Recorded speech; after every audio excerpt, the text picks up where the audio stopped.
Hello, everyone, and welcome to the Women in Leadership Talk podcast. Super excited. Today we have Megan Camille with us. Megan, thanks so much for joining us today. We're thrilled to have you. Thank you. Yeah, it's great to have you here. And we want to thank our audience. Listen, we're being listened to in 48 countries, and we are so incredibly grateful for that. Thank you so much for being here and choosing Women in Leadership Talk. And, as you listen to this today, if you know a friend that needs to hear this conversation, please do share it with them. We are always appreciative of that. So let me tell you why Megan's here with us today.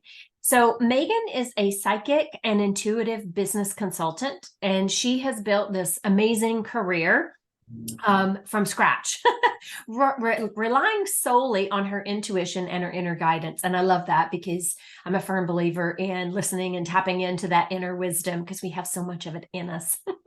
She, as a mother with no college education, Megan understands firsthand the challenges that come with starting a business from the ground up while you're raising kids, raising a family.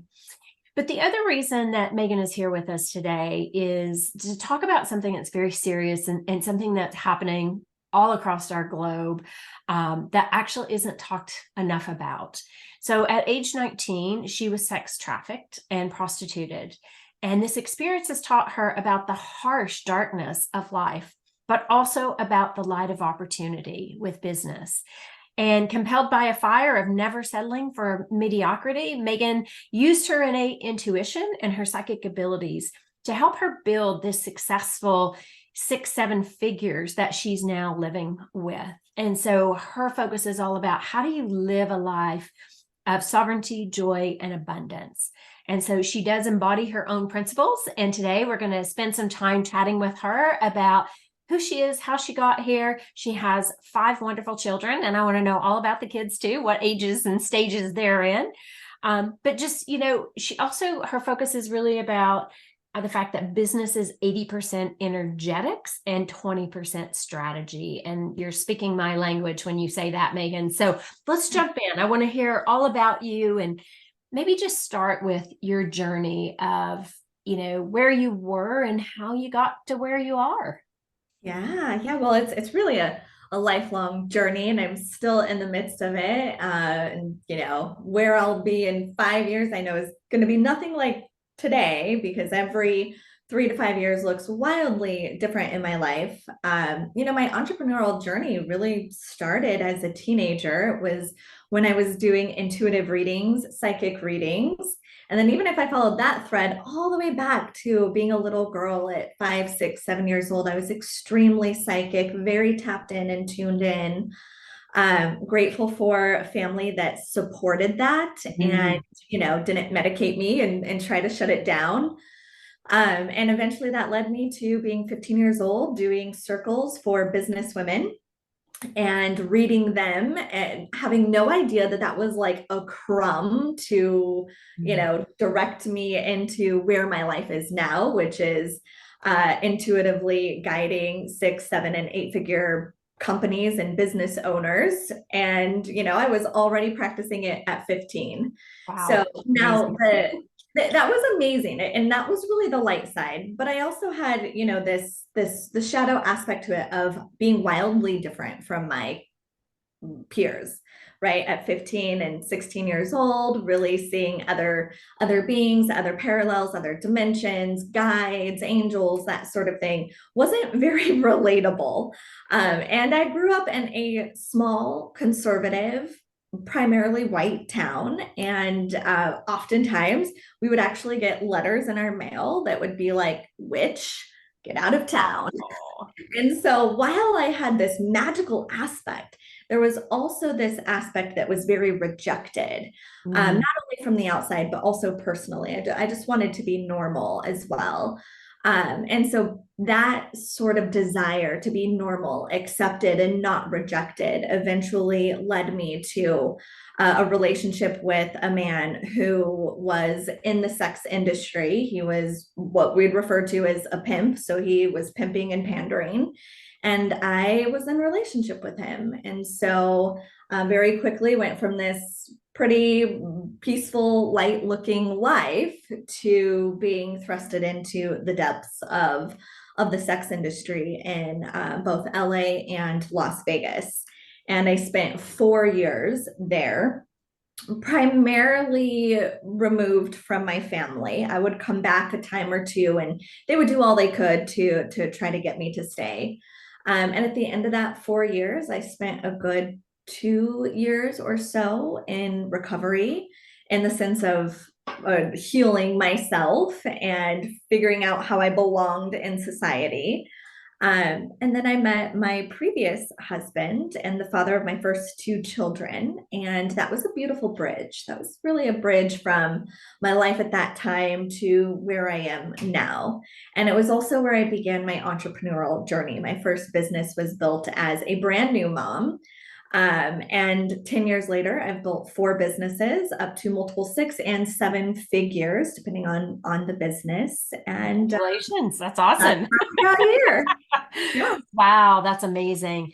So many things there that, I mean, this might take a longer, just audience, I'm just going to say we might be here a little longer than our normal time today, because there's so many things I want to tap into there. I mean, first of all, trusting that inner wisdom at such a young age, and feeling so different from everybody else. Like I can't even imagine, how hard that part was. And getting mail that says, you're a witch, like that's a little unnerving, right?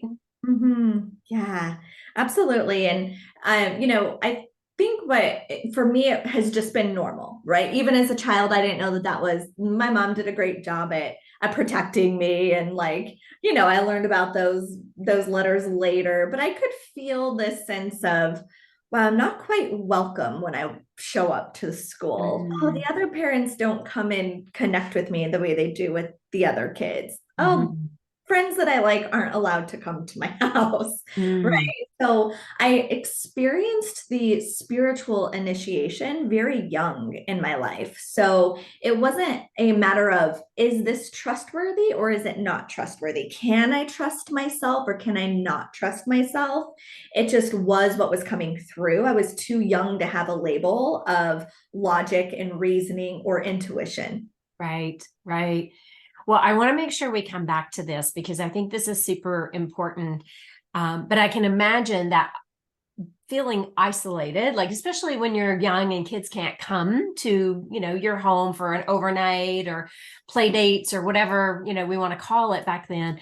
But that does sort of lead into this conversation about how you met this person and got into a relationship with being trafficked. And we're hearing some things about people being trafficked, but I was doing a little bit of research before our conversation today, and I was blown away with the millions of people this is happening to.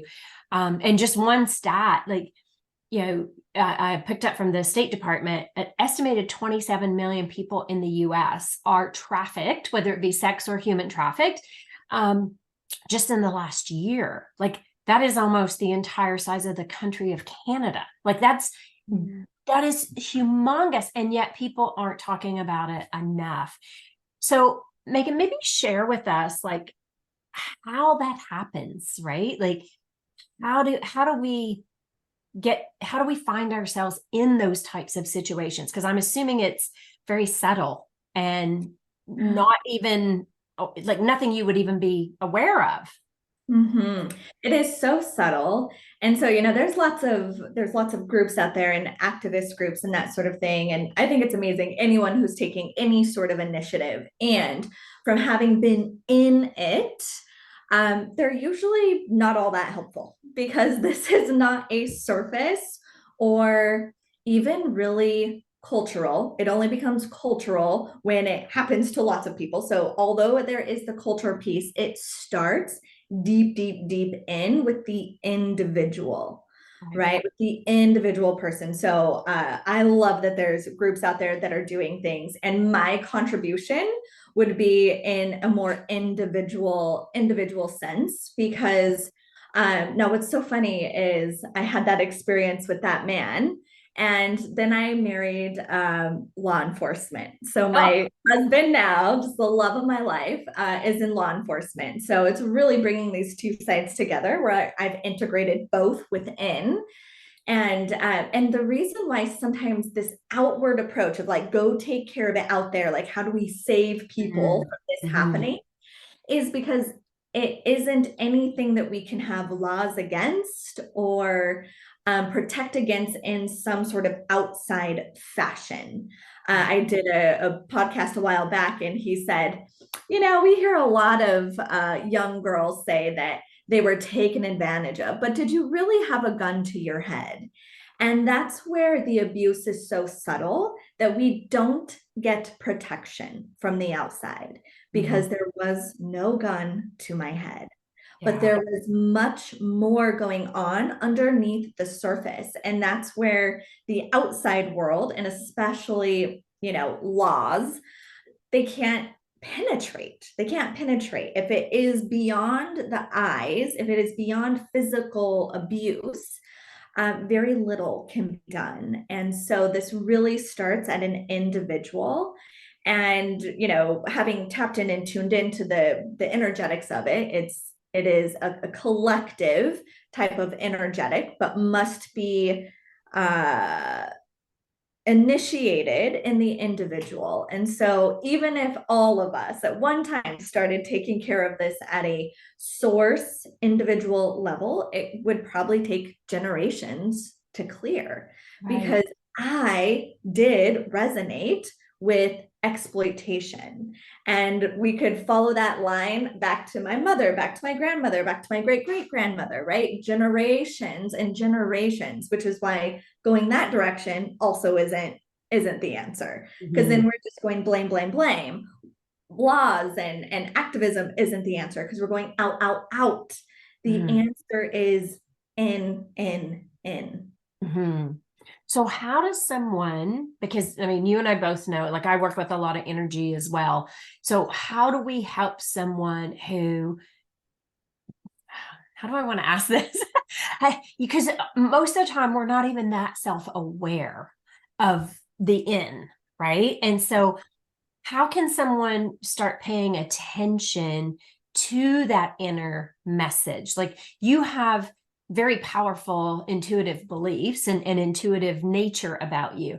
How does someone who doesn't, let's say, start to craft more of an awareness of what's even happening on the inner? Yeah. And this is a really good question because it is individual, right? Yeah. If we have someone who is in the sex industry and they don't know how to get out, it's not, oh, go do the inner work, right? That Yeah. person is still in survival. And so that is where maybe some outside support, right? Like, hey, next time you're arrested, don't let them let you go to the same person who is abusing you. Call your mom, even if it hurts, right? Yeah. So, it's going to be much different for someone who is steeped in it versus someone who wants to support those who may be in it versus someone who has come out of it. So it really depends upon where we're at. And, a very blanket statement, I have to say that it is blanket, it would not apply to everyone, Sure. would be getting very, very dedicated and committed to raising your awareness of self, Yeah. raising your awareness of self. And then the next step from that would be reconciliation of your light and your dark. Mm-hmm.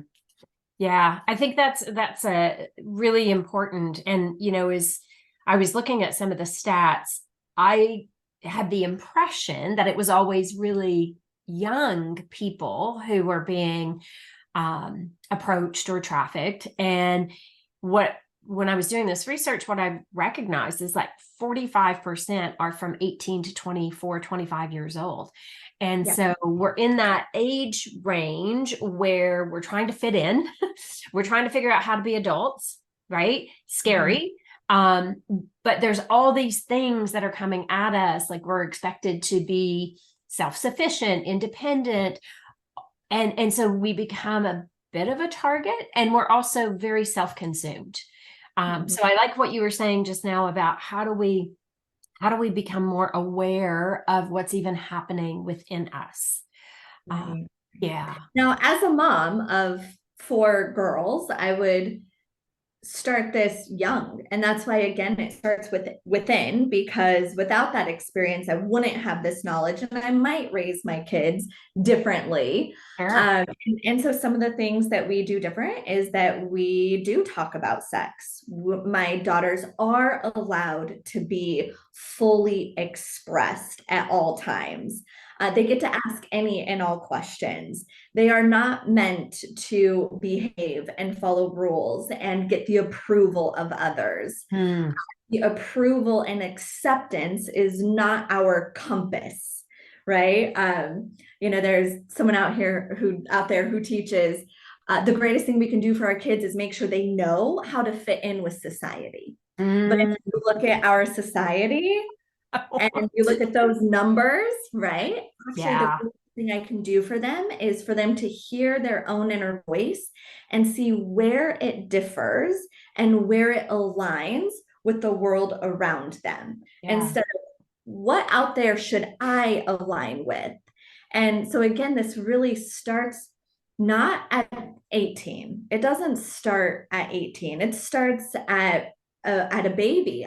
My son is 9 and we have twin toddlers that are 2, and they're just so cute and cuddly and we always want to hug and kiss them, and he will come and try to give them hugs and kisses and I'll be like, ah. And so it is, listen to their body language. Samson, can you read their body language? If you just took a step back and looked at their body language, they don't have words yet, right? But what would their body language say? What would the tone of their squeal say? Where Mm. are their eyes going? What sense do you have in your body when you get close to them or when you get away from them? Right? Now, sometimes they just want to be picked up and held. Oh, do you feel like picking up and holding them? So it starts so young. Can you read yourself? Can you read the room? When you read something you don't like, are you allowed to say, I don't want this? Can you be in the discomfort of rejection and not being accepted? Yeah, that's really important what you just described, because you're right. Majority of us focus on what's the societal norms. And so then therefore we are teaching, right? To fit in, you have to do X, and that can actually backfire, right? And so how do you express your own voice? But also what I heard you just say there, it's that tapping into your sensory, right? Like what else is talking to you, right? Are you listening to your gut? Are you only listening to your head that, oh, I should do this, but your body's saying, no, no, no, no, no, no, no. And Mhm. so when this happened to you, what were the things that, what were the things that, how do I want to ask you this? How did your body talk to you when you were trafficked and in this situation? Mm.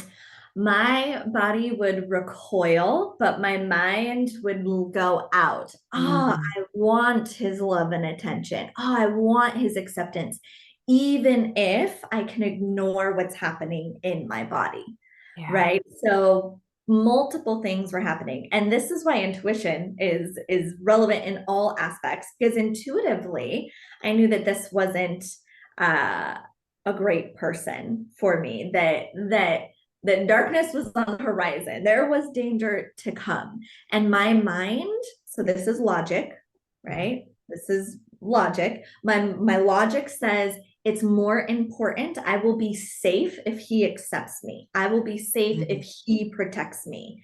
Now, eventually, the body gets shut down, right? The body will go and recluse. So eventually, somatic healing is also required. But those two pieces, I would say, is the mind and the intuition. Now, the intuition doesn't fight; the mind does. Yeah. Right. And so those were things that I noticed. The other thing I noticed was deep, deep, deep infatuation. I was in a relationship of 3 years at that time, almost my whole high school career with someone. We were even engaged. And the night that I met this person, I went home and I broke off that relationship, never saw him again, and I quit my job. And so there were very drastic changes in order for him to accept me, right? And Mhm. so those sort of instantaneous changing of who I am to be with him were really good clues.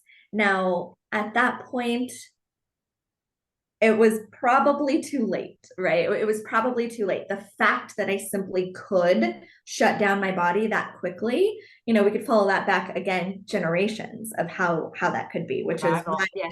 important for me to do it different with my girls now, so that when they come up against something like that, because they will, Yeah. it is, I mean, I'm talking like next door, kind of close to us, that they will be able to read their body. And because they have been respected time and time and time again, they will know immediately when they're not. Yeah. Wow, that's so powerful.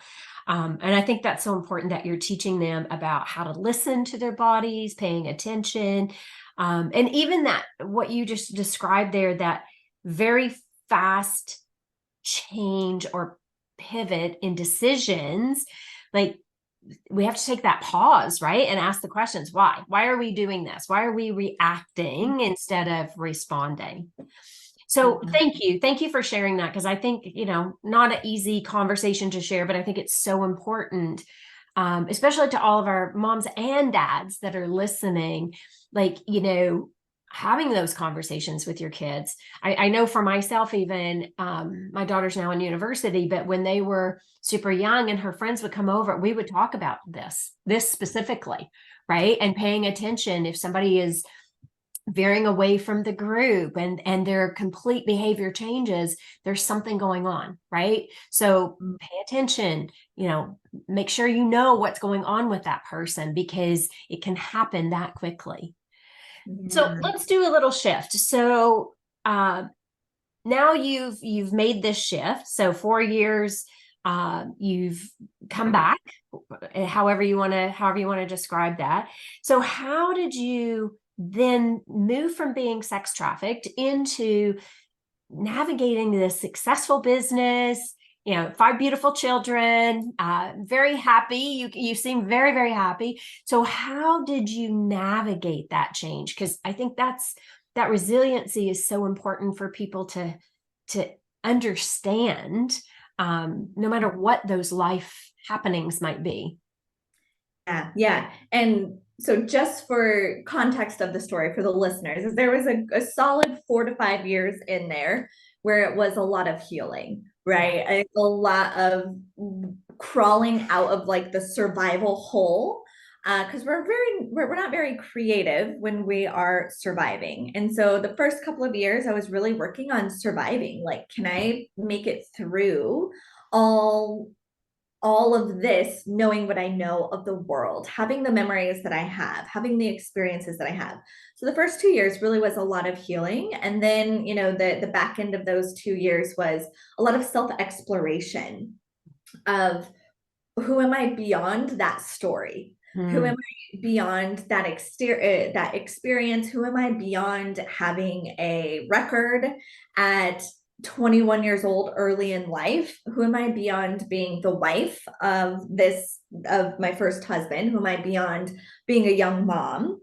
And that was the self-exploration that was helping me to see the common thread of my entire life, which was intuition and Mm. money, because the sex industry was money, money, money. And Mm. so I was seeing how those two things had come into my life often. They were a common thread, and they seemed to go hand in hand. They were partners this time around.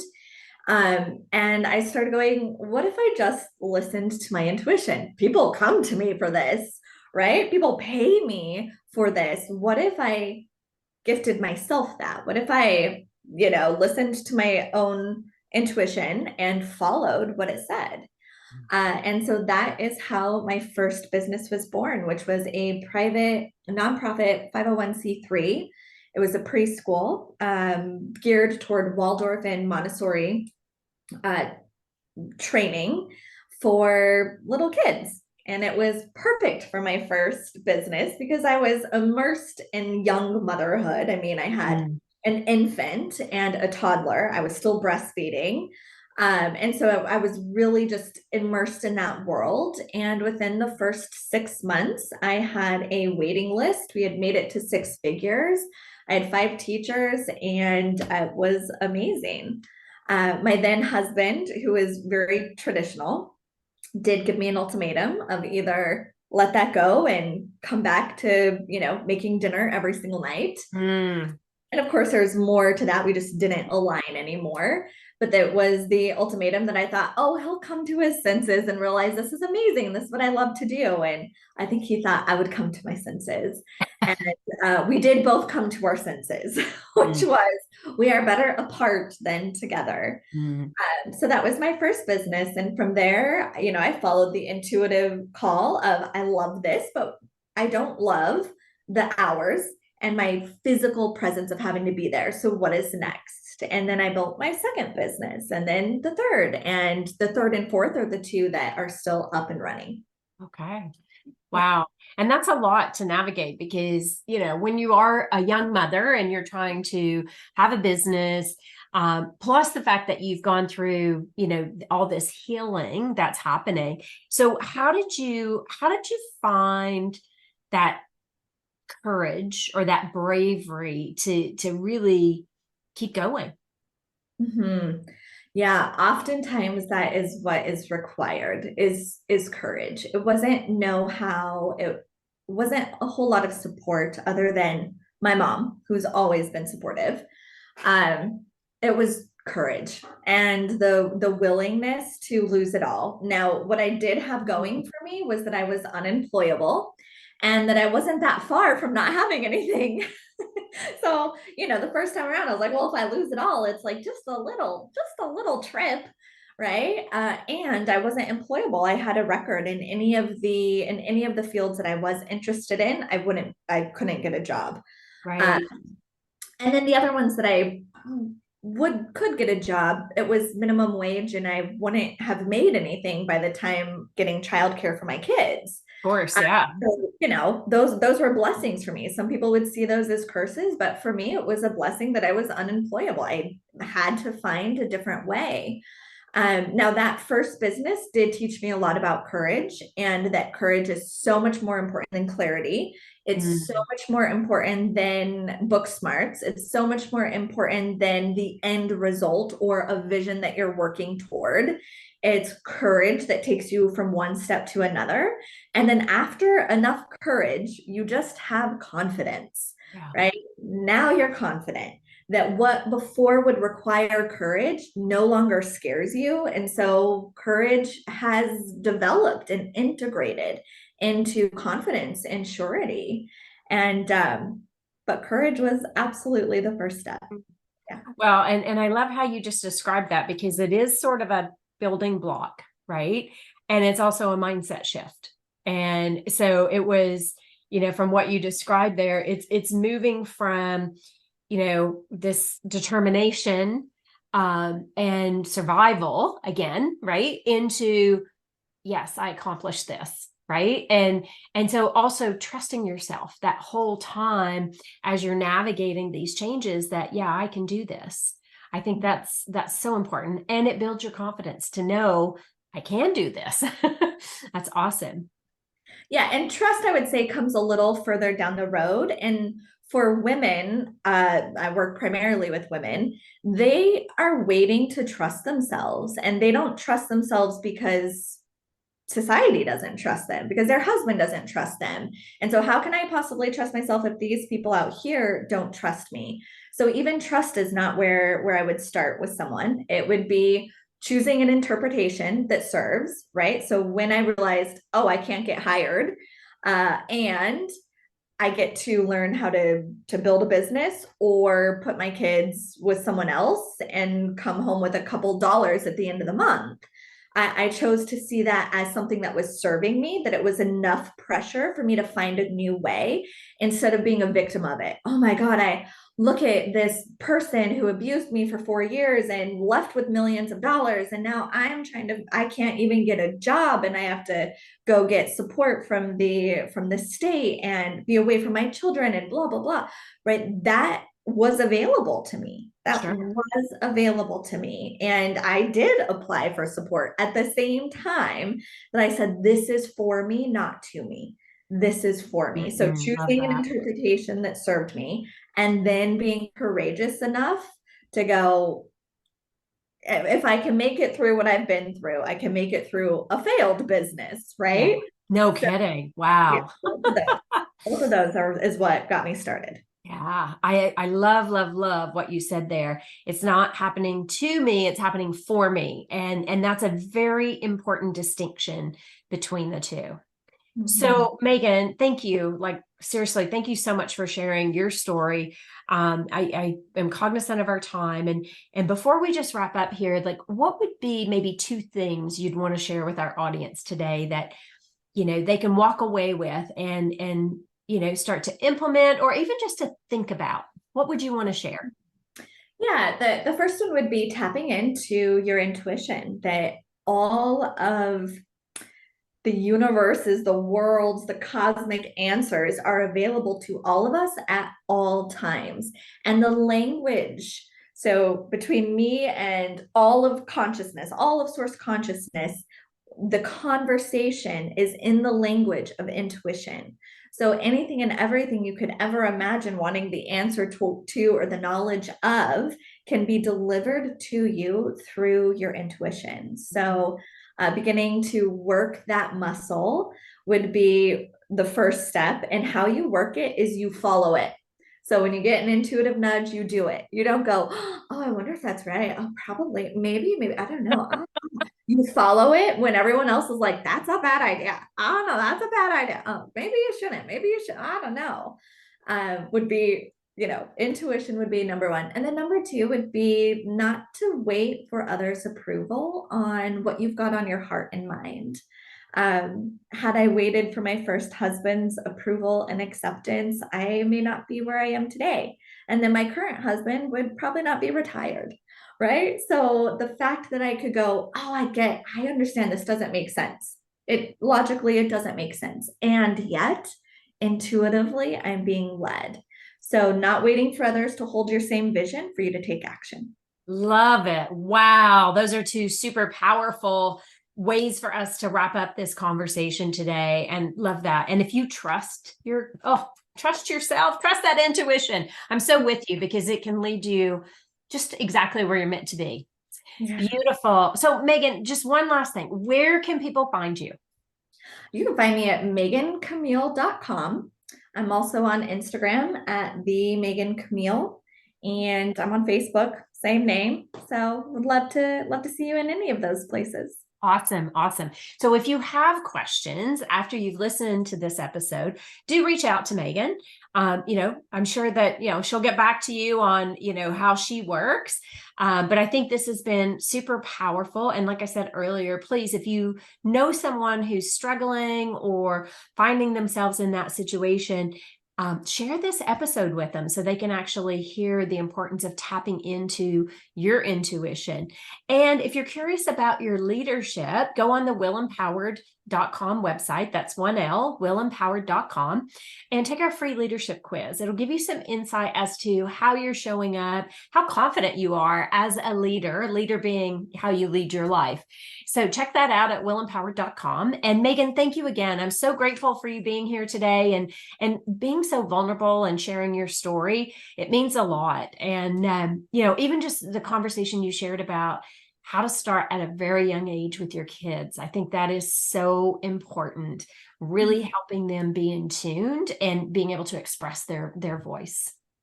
Thank you so much for this conversation and for spending some time with me. Yeah, our pleasure, our pleasure. And audience, thank you. Thank you again for being here. And we'll see you on the next We'll Talk podcast. Take care, everyone.